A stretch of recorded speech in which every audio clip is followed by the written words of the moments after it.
Welcome to Operational Harmony, balancing business and mental well-being, where we achieve goals without sacrificing peace.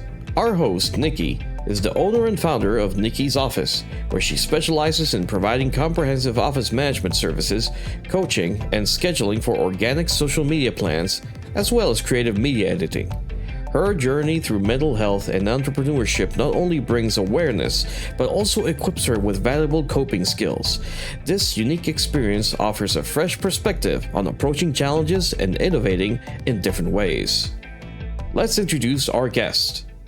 Hi, my name is JR. I'm the founder of the Brushfires Ministry. What is it that you do there? I help run the ministry. I work with the development of all the online products. I teach. At this point, we're a fairly small organization, so if you name it, I'm probably doing it. If not, my wife, Buffy, is doing it. So we are all hands on deck. I, interestingly, did a podcast a little while ago that was me and the person I was talking to talking about if a leader is born or if they can be made. Do you have thoughts on that? Absolutely. So I believe leadership is in a person's wiring. It is what they have been created to do. They will find themselves at an early age being placed in positions of responsibility and so forth. And you can always learn to be a better leader. You can always improve upon your leadership skills. But the idea of actually taking somebody that is not designed as a leader to become a leader is really unlikely in most cases. They're just going to get frustrated and frightened from the experiences. So leadership is something that is born into an individual, wired into them, if you will. I think that it can be learned from some people, but it does take time and energy. Some people can never become a leader because of who they are. There are people who can become if they are willing to put in the work. And again, we can agree to disagree. There are leadership aspects that our assessments actually reveal from multiple standpoints. You can actually look at what a person is wired to do, some areas of leadership, areas where they can actually flourish in. But if most of those things are absent, I think they would really struggle in those positions. Now, there is a difference between leadership and management, or being a manager. Two different things. And a manager is somebody that needs a well-defined set of responsibilities, needs to have a policies and procedures already put in place, and then they can shepherd those things going forward to make sure that they adhere to those guidelines. Such as, my daughter was a 911 dispatcher, and there's a protocol that if it's a domestic abuse type of situation, then there's a protocol of what you warn the law enforcement going into. If it is a fire, there's a protocol for each one of those sort of things.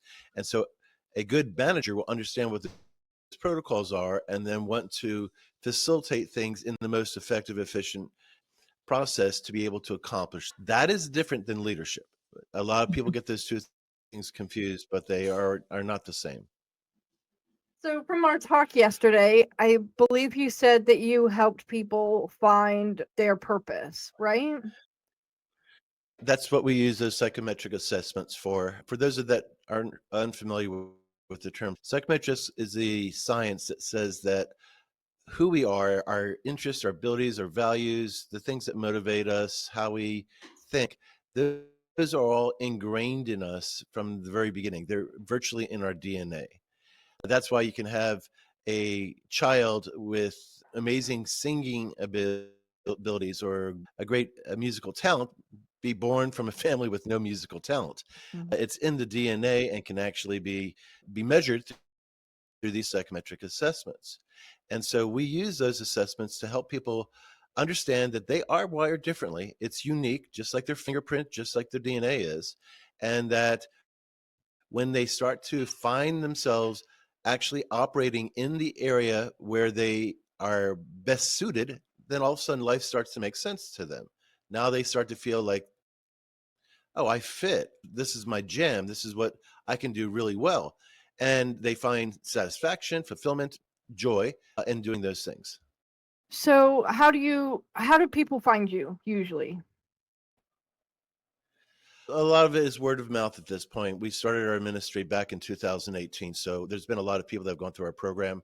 We have an online presence that we established a year ago at brushfires-digital.com. And they can register there, choose one of our packages for going through our digital workshop, get our workbook, get the psychometric assessments. The entire program can be done online now at this point. And this allows them to be able to do it at their pace and to be able to uh, begin that journey of discovering exactly what makes them unique and how do they best fit into this world. How long does it usually take? It really I don't depends. know. Yeah, for people to do this in a what I would call a measured approach, I would say 8 weeks, but it's possible that you could actually do it in, say, oh, I don't know, less than a month. That is possible. It really depends upon the individual. The thing about our sessions is that most of what we do is really cutting edge. So most people have not given any thought to this. They haven't had any experience. They haven't been exposed to these thoughts, these methods, and these assessments. And so it takes some time for them to get their head around it and be able to really understand how this all comes together, because it's just, again, we're very cutting edge as it relates to these sort of insights to people's designs. So once you have the insights and you're hoping that the person is working on it, what kind of support do you put in place for them? So we do have a coaching program that they can optionally continue with, and that would allow them for 1 to 2 sessions a month with one of our trainers to keep them on board.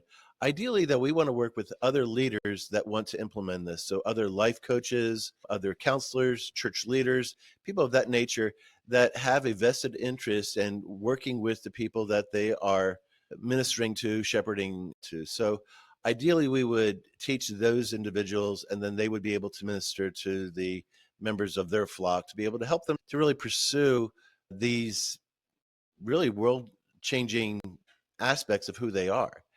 There's nothing worse than going through life and doing what you hate.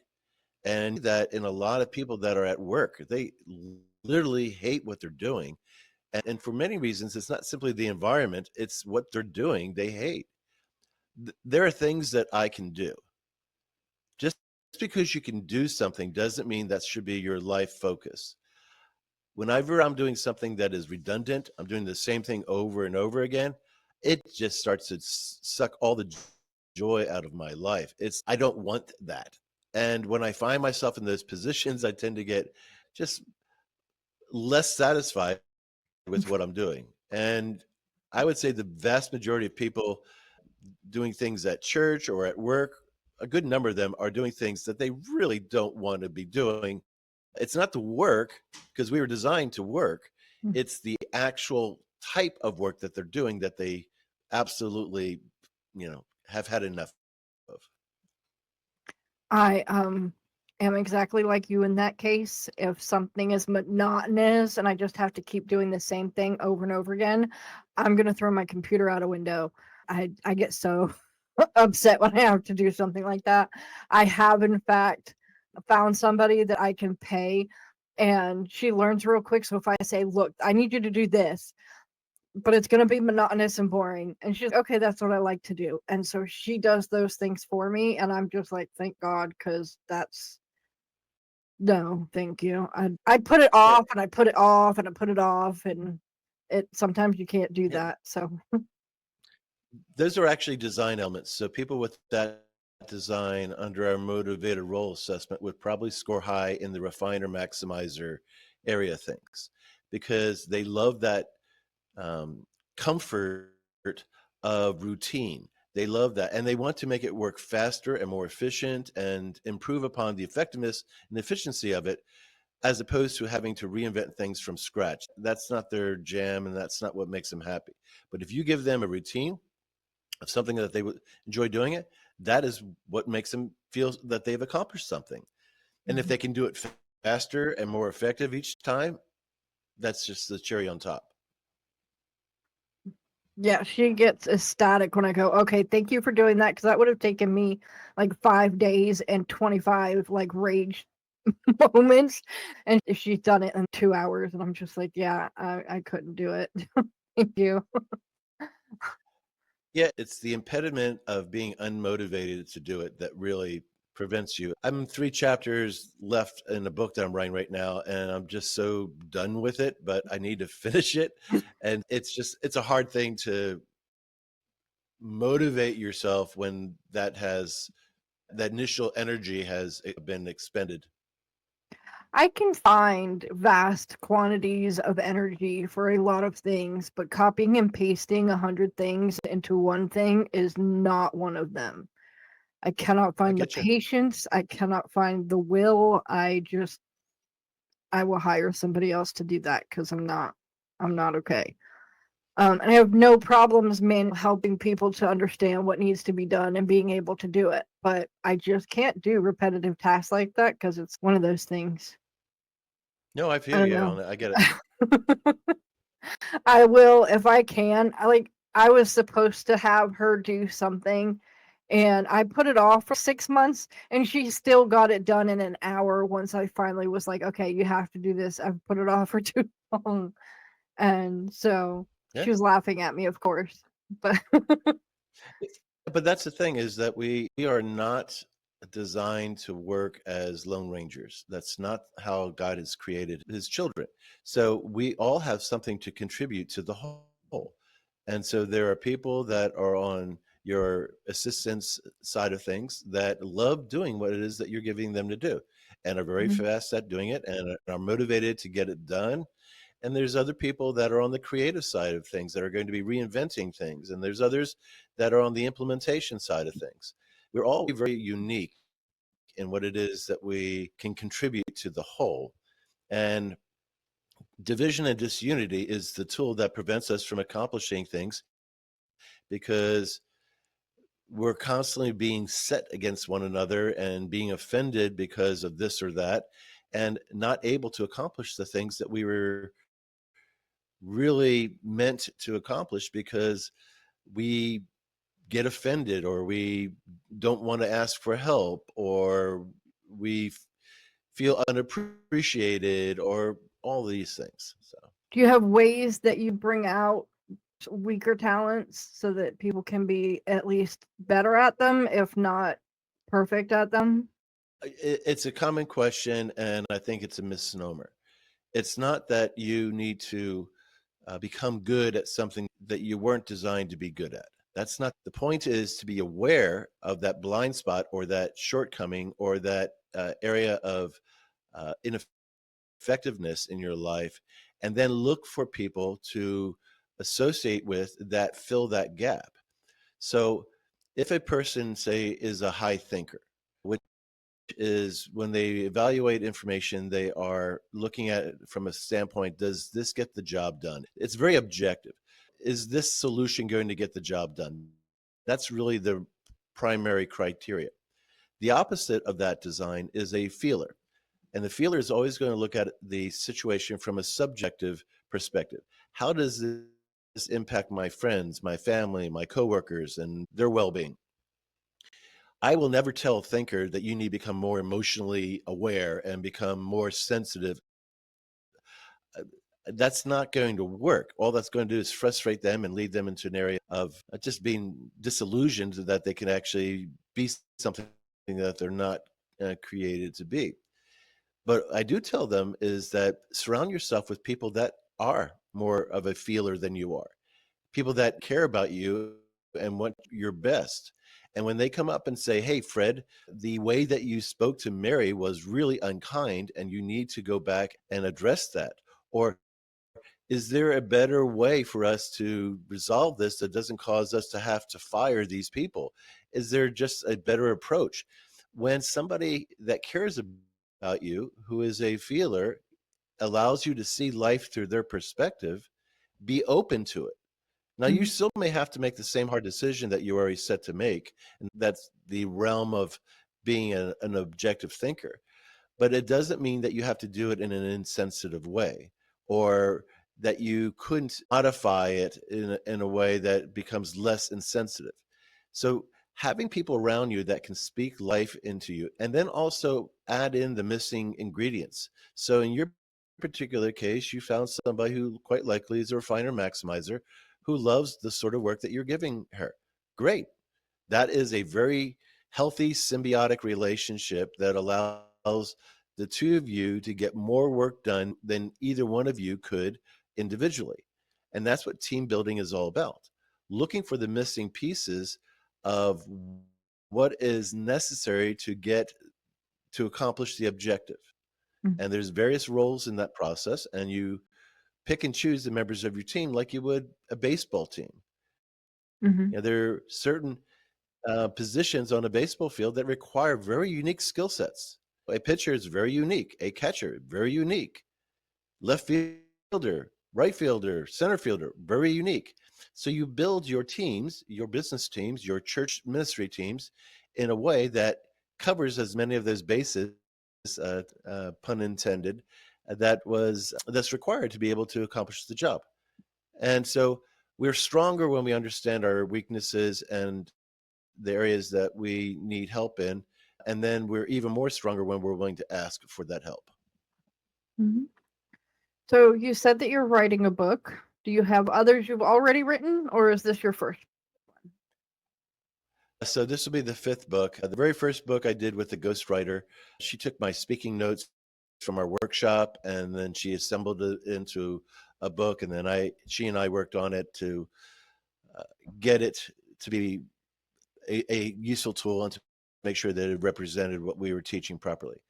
The three other books after that were written by me, and they were the combination of using our materials to teach others how to use psychometric assessments, use the things that we teach in our ministry to be able to help leaders be able to find where their people fit best and to understand psychometric assessments and so forth. This last one is different from those workbook type of materials, those items. This is more of an autobiography of how at various points in my life, God's worked through me to accomplish and to change things in me, including the time in 2016 when He made it clear to me that I had to walk away from my software business and to pursue a ministry. That was a really difficult transition for me. And it was something that I didn't embrace. In fact, I fought it for about 9 months.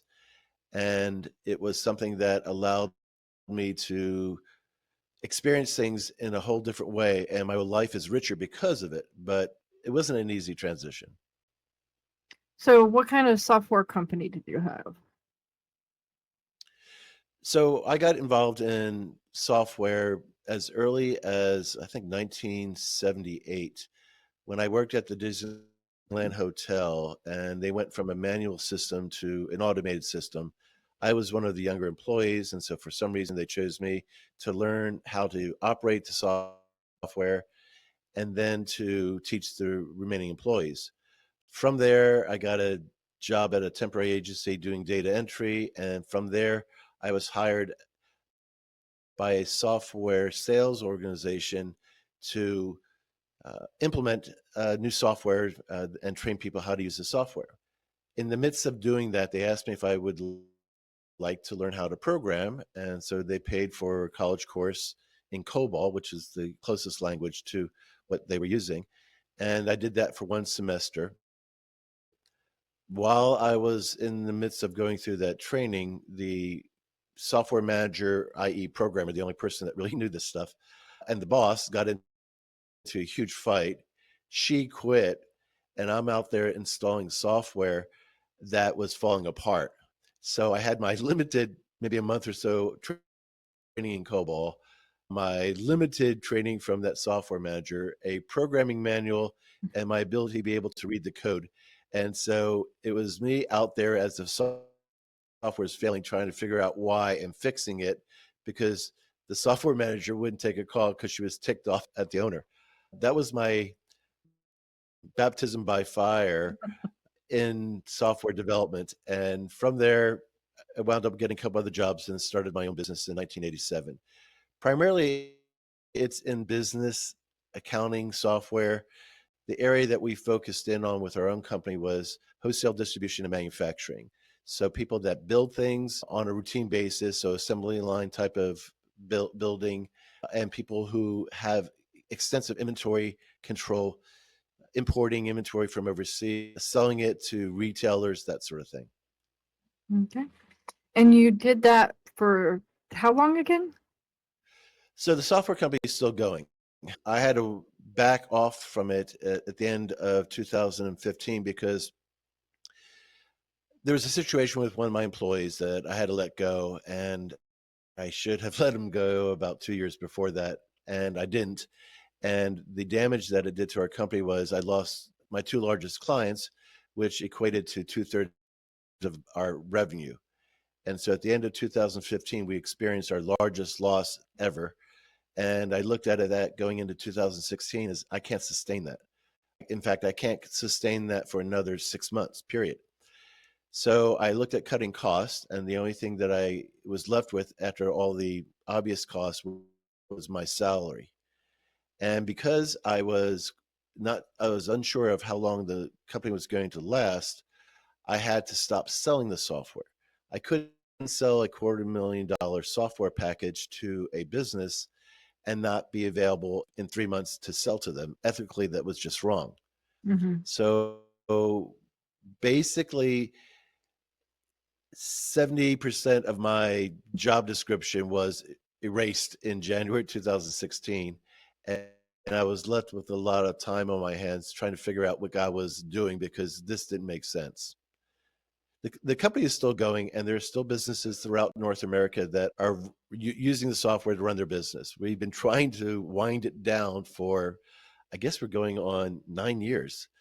And the software is so good and so expensive to replace that the clients don't want to walk away. So I'm in this weird limbo period with that company going, all right, the software is great. It's doing their business. It's running their business. They want to continue to use it. I still can't take a salary because it's not generating enough income to pay me a monthly salary. It's bringing enough income for me to keep my support person and to pay the basic overhead expenses. So I've been in this weird limbo all this time. And that's why when God brought the ministry to me, it was like, all right, this is what I'm supposed to be focusing my energies in. I'm not getting paid from the ministry either. So it's been a weird transition here. Mm-hmm. What did you learn from that transition, or what have you learned from it? Well, earlier on, we talked about the redundancy thing and how I hated that. I was reminded of a couple things. Probably starting in maybe 2014, I had done so many sales presentations of our software, and we have key strengths of our software, so we would always hit in those areas. But I got to a point where I was saying the same thing over and over again throughout each one of these presentations. And sometimes I would do 2 or 3 presentations a day, and sometimes 3 to 4 times a week. So I'm sitting there parroting these things over and over again. And I can remember watching my wife walk past my office, and I placed my finger to my head and was like, because I was so over this. It was sucking all the joy out of my life, all the creativity. I was just done with it. So I was being set up already. I was already at a place where it was still making really good money. It was being run very effectively and efficiently. In addition to that, there was this sales conference that I went to, I think this was probably 2015, where they were doing this thing called vision boards. And vision board is a poster board where you paste pictures of really expensive homes or jewelry or cars or all these things of what you want to aspire to. And I watched this guy go through this process. I'm going, none of that stuff motivates me at all. I'm not interested in a jewelry. I'm not interested in a bigger house or a car or even travel or any of that stuff.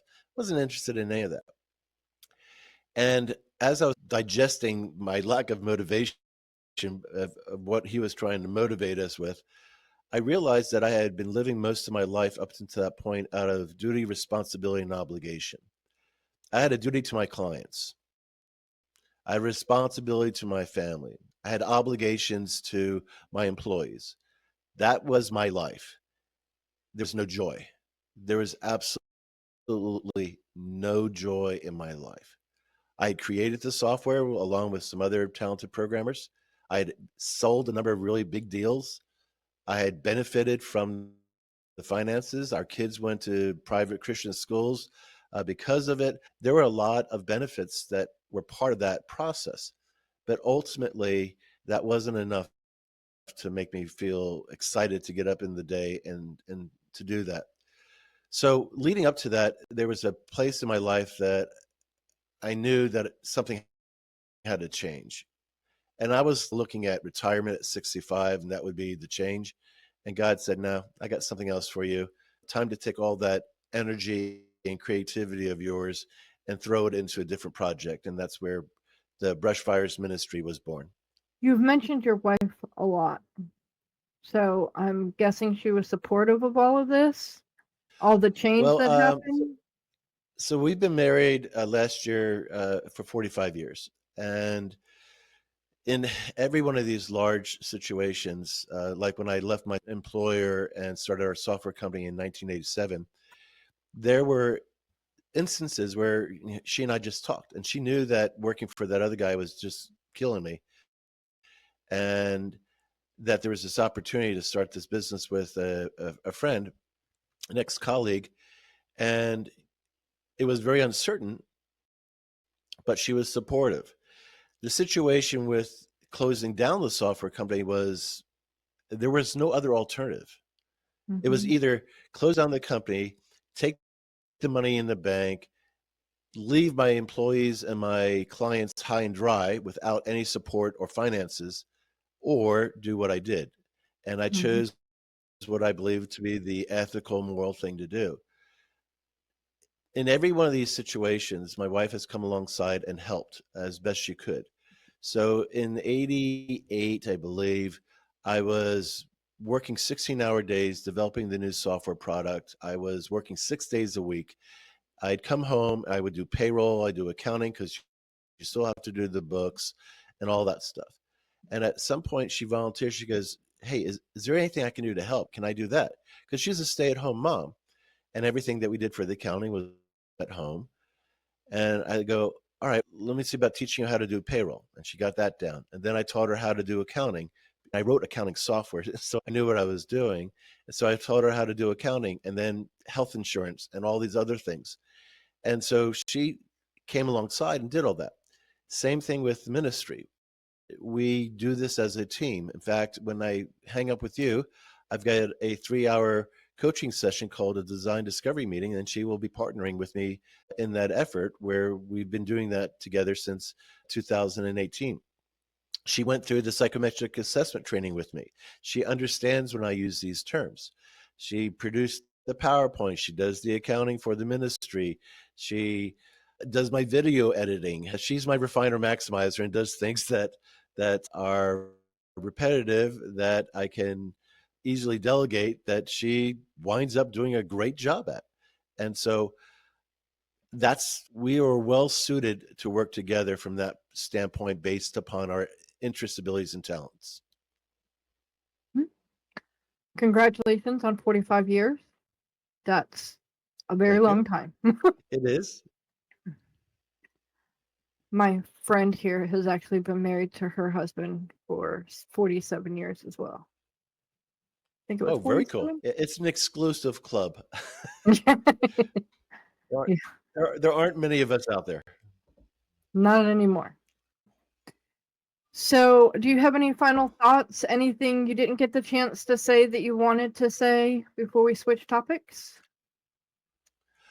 I would say one of the best bits of business advice I ever received was that same business where the software was failing and I had to learn how to fix it because the software manager, and the boss got into, I forget the guy's name. I think the name of the company was County Financial or something like that.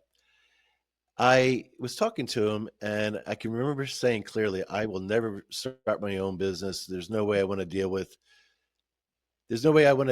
employees. I think that's what I told him.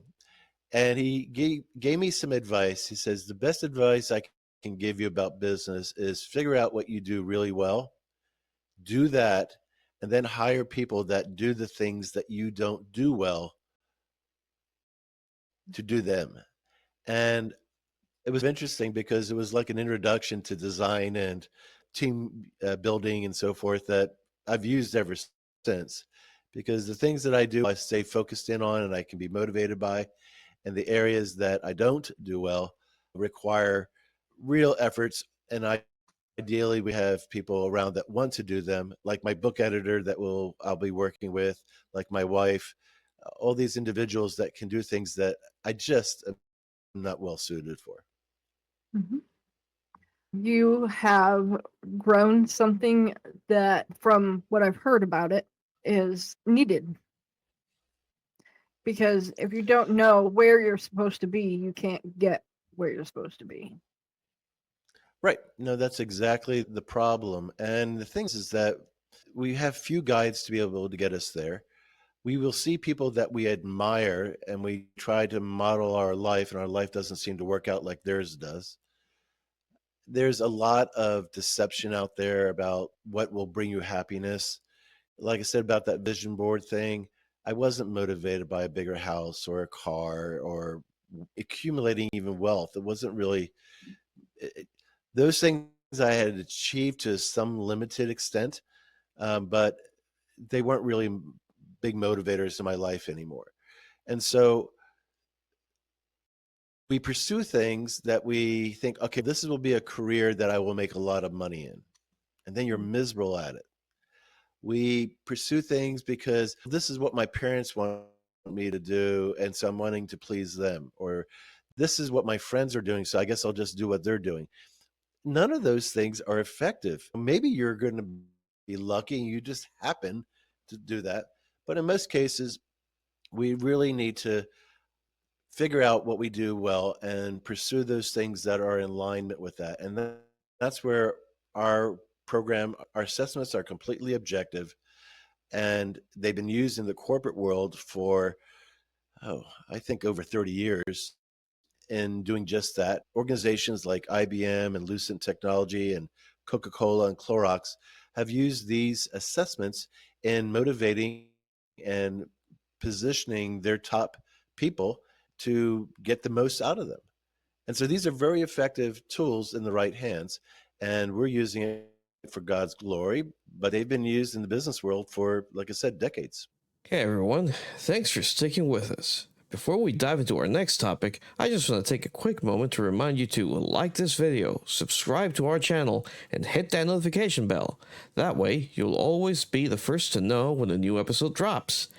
And we want to hear from you. What topics are you most excited about? Drop your thoughts in the comments below. Your feedback helps us create content that you love. We've got some exciting stuff coming your way, so don't miss out. Now, let's switch gears and jump into our next discussion. I was thinking about doing it on anxiety and actual tips to help reduce anxiety. Okay, so my only thought was anxiety is something that I deal with, and I know a lot of people who are dealing with it. My philosophy on mental health, whether it's anxiety, depression, or anything else, you actually have to work on it. It's not time to say, oh, I have anxiety, I can never do X, Y, or Z ever again, or this thing happened to me, so I can't hear that word ever said again because it will make me completely break down into tears. I am not the one for that. I work on my mental health. I have 2 therapists, which I have said a lot. I am a work in progress. I am getting better step by step. Not that I'm doing steps, but like actually day by day, minute by minute sometimes. Anxiety, though, is one of those things that even if you're not depressed or you don't have PTSD, you could still have anxiety and have it be pretty bad. for me, some of the things that I do when my anxiety is starting to hit the rafters because I'm in a new situation or whatever, is I will, first of all, you have to notice that you're doing it, right? I start with my fingers, like I'm constantly like twisting my fingers and stuff. And as soon as my brain clicks in, hey, look what you're doing to your fingers, because maybe it's starting to hurt or whatever, I go, oh, yeah, let's stop with that for a second and like breathe. Because, you know, when your anxiety starts going up, people tend to not breathe anymore, or they do it weirdly. So I take like the deep breaths to get back to a calmer breathing pattern, and you know, so that I can, you know, I'm focusing just on the breathing for a second. That does not mean that I go and sit cross-legged somewhere and start doing the or whatever. I just take a second wherever I'm at, standing wherever I'm at, and I just breathe for a second so that I can look, nothing's happened, we're fine, let's keep going. And I keep going because anything new causes anxiety for me, because I don't know what I'm supposed to do. I haven't figured out if I'm doing it right yet, you know, that kind of thing. And so I get, my anxiety hits the rafters and it's, oh, you look stupid, you're acting stupid, everything's stupid, and you're an idiot, go away, nobody wants to hear what you're saying, the thing. And, you know, taking that moment to breathe and shut my own mind off, tell it to shut up. I wouldn't do it out loud if you're in a public place, but I do sometimes sitting here working. My anxiety for absolutely no reason will hit the rafters, and I'm like, would you just shut up? I'm working. I don't have time for this. And then I do the breathing thing, and then I'm fine, and I go back to work. Anxiety is one of those things that can attack you at the stupidest moments. I hear you. I'm actually wired in a unique way. When things look difficult, or when something looks like it's about to explode, I seem to get very calm, and my thinking gets very focused, and I'm looking for the solution and so forth. And I can give you a couple of situations where that's happened. But I know what you're talking about. I do understand, and I understand that some people are crippled by these thoughts. And because I am involved in ministry, I'm going to give you a perspective that is based upon my faith and my relationship with God, and to understand it from that perspective. And I'm going to cover two specific areas: the trinity of how we are all wired. We are body, soul, and spirit, and what those do. And the reality is that there is a God out there, but there's also an enemy of all of ours. Mm-hmm. Whether you're a believer or not, the enemy hates you simply because you have the image of God in you. As a believer or unbeliever, it doesn't really matter. You were created in the image of God. So the enemy hates you. So let's talk about the structure of the soul and spirit, the body. You can look at the skeletal system, the nervous system, and the circulatory system. The soul is made up of your emotions, your intellect, and your free will. The spirit is made up of your conscience, of your inspiration, and your ability to be able to communicate with the spirit world out there. Okay, God speaks to you. God intervenes through your spirit.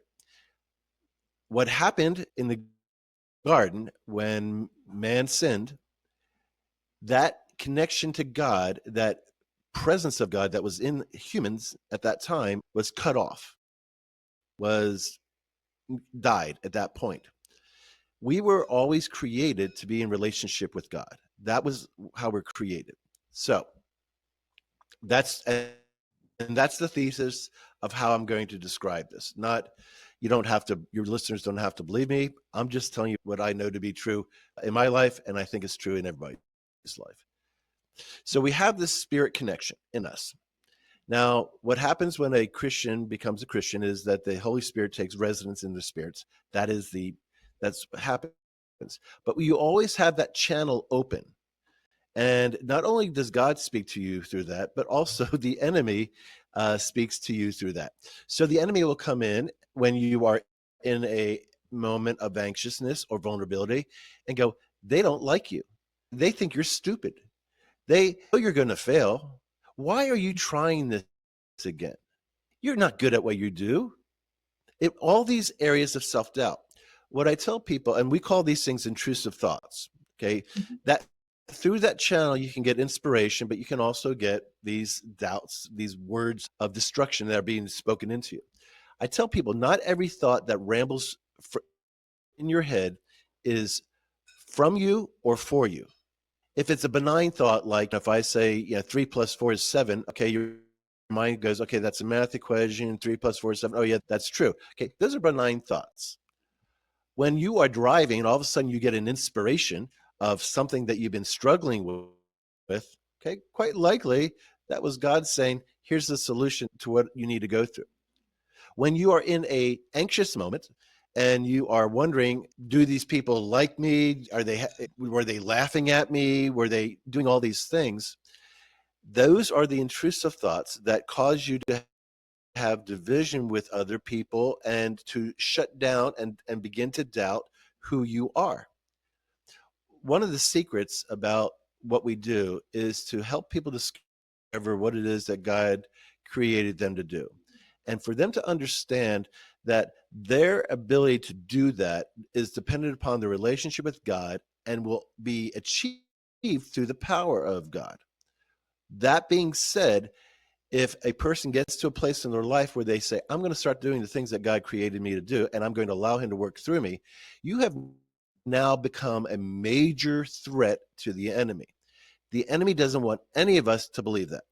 He doesn't want you to believe in yourself and what your God-given talents are. He doesn't want you to believe in God so that you can actually go to him. I had a friend that suffered from PTSD. She's actually a trauma counselor. She's done a lot of study in this area. And she said it the most beautifully I've ever heard anybody say. She says, when I'm feeling those moments, what I've now realized is as his daughter, I can go to my daddy and I can crawl into his lap and say, Dad, I'm hurting. I'm fearful. I need your protection. Sorry. And those are the moments that God's waiting for all of his children to recognize that they can go to him. He is waiting for them to turn to them. Being a believer, being a non-believer, doesn't matter. Your creator wants you to turn to him and say, I can't do this anymore. I need you. And his response is going to be, you were never created to do it on your own. You have always needed me. I am ready to embrace you and to welcome you home. That is actually something that I believe in and that I do, because like I said, if those thoughts come, I'm just like, shut up, that's not me. But I also do the thing you did. Even with my anxiety, if there's an actual thing happening that is an emergency type situation, or if things need to happen and they need to happen now, my anxiety turns off and I am in it doing it and it's getting done. And then I might have the panic attack after. Once everything's safe again and done again, I may go off on my own and have a moment. But okay, when you are looking at an enemy who's invested in stealing, killing, and destroying everything that is good in this world, do you understand why a person like you, who is able to operate with that clear mindset and make good decisions in the midst of a struggle, is such a threat to the enemy's intentions? Mhm. That's why he wants you to be shackled with anxiety, because the more you are unshackled from that, the more you are a pain in his neck and a threat to his intentions. Besides breathing, there are two other things that I do for my anxiety. Coping mechanisms? Coping Okay. mechanism, grounding, whichever. I do cherry pickers, which is this. And the faster my fingers are moving, the more anxiety is affecting me. But I can slow it down because I start concentrating on it. And if I'm going real fast, then I know, okay, gotta breathe, gotta stop those thoughts and like slow it down until I can stop doing it. It's gotten to the point where my friend that I live with she'll see me start doing it. Um, and she'll know that I'm having a moment. It actually happened. We went to Walmart, normal grocery shopping time, normal day that I go out of the house. It was nothing big. But we went in a line that could only take cards. And for some reason, his machine was not accepting my card. And like my brain knew I had the money on the card, but because it was not accepting it and he kept having to say, okay, let's try that again. I felt like people were staring at me and judging me for this card doing this thing. And so I started Right. cherry picking. And so Kim was just like, she knew to just say, hey, you're fine. We're going to figure this out. It's not your card. Because I have had times in the past where I didn't have the money and or it wasn't there when it was supposed to be there or something. And so you're at that moment in front of the cashier and there's no money on the card you're trying to use. And that is very stressful, even if there's nobody in line behind you, which why is there always somebody behind you when that happens? And so, it's been ingrained at that point that, oh crap, now everybody's like mad at me because I'm taking up space that I shouldn't be taking up. But this week when it happened, I was very quickly able to calm myself back down and not completely go off the rails while this was happening, because it's just a moment for me that is not comfortable. I don't know too many people who are Sure. comfortable with their card being declined while they're standing there. Although it wasn't actively declining my card, the machine was just not accepting it. It was having issues. Right. So just there are times when you're in those moments that you just have to realize that even if there are people staring at you, they've gone through the same thing. They're probably sympathetic. You might get a Karen in line. That happens where somebody behind you is, oh God, you're taking too long. Why can't you just pay? But you gotta take those and put them in the trash just along with your thoughts that you're having that are making you make this a bigger situation than it is. The cashier Yeah. No, doesn't care. yeah, I understand the situation, and there are times where I get frustrated by circumstances. Just recently, the carrier that we use for our 800 numbers decided that they're going to go out of business, and so with very little notice, we had to find another carrier for our 800 number and learn all that stuff and deal with the transition. And I didn't need that frustration. I didn't need that. Fortunately, we were able to find a good replacement. We're actually saving money on a monthly basis. And my wife was able to make the transition for us once we actually got things going in the right direction. So I do get that. It's understand that these things are not coming from God and they're not coming necessarily from you. They are forms of manipulation. I refer to it as like a puppet master. The enemy knows that you are sensitive in this area and will yank it up, will provoke somebody to say something unkind, like, why are you taking so much time? And trigger all these traumas that are in all of us that causes us to get angry or to be anxious or whatever the reaction is. So it's a real thing. And I think one of our biggest defenses against it is the awareness that you are a physical creature. Sorry, you're a spiritual creature trapped in a body.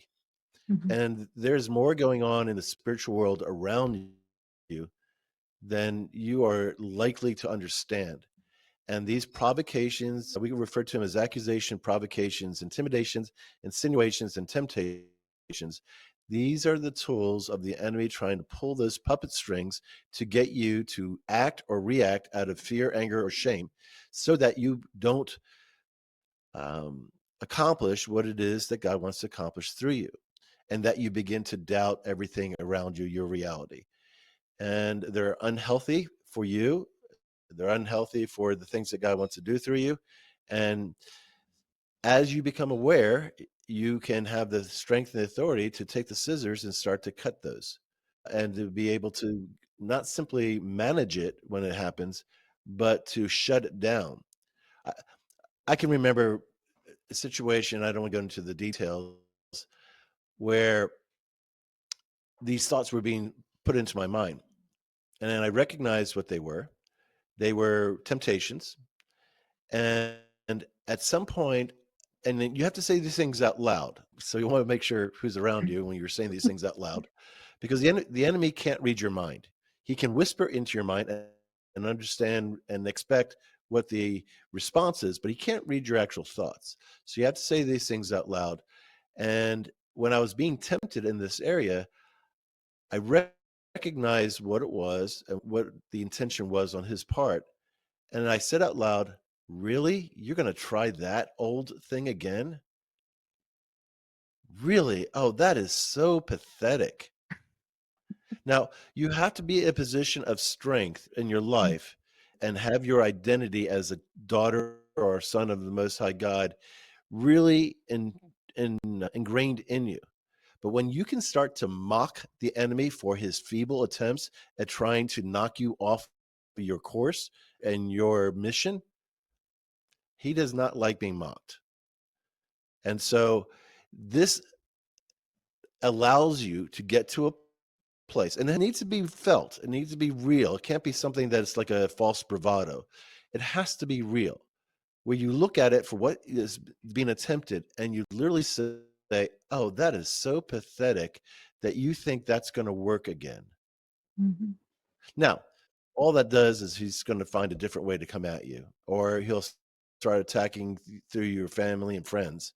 But it's one less avenue that he has control over you, because he'll continue to go back to that for as much as he's able to allow him to prevent you from what it is that God wants to do through you. I would like to be able to direct people to our website. How can people reach out to you if they are wanting to do? So our website is brushfires-digital.com. That is our teaching site. I would encourage your people to go there. They can check out what the ministry is all about. If they register as a new user, they will get our spiritual gifts assessment free of charge.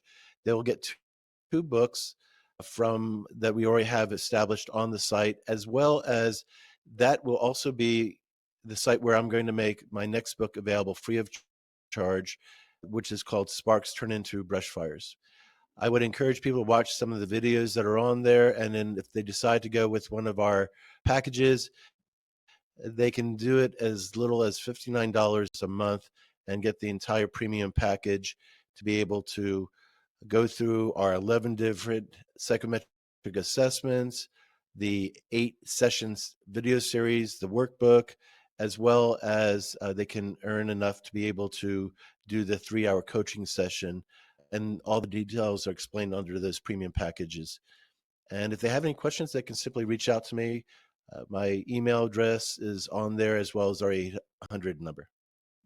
Okay. I will make sure that information is available in the descriptions as well. Thank you. And I really appreciate our conversation, Nikki, and all the best in your endeavors there and how you're trying to help people and make a difference in their lives. So thank you for the opportunity to talk to your audience. Thank you for being here. You're welcome.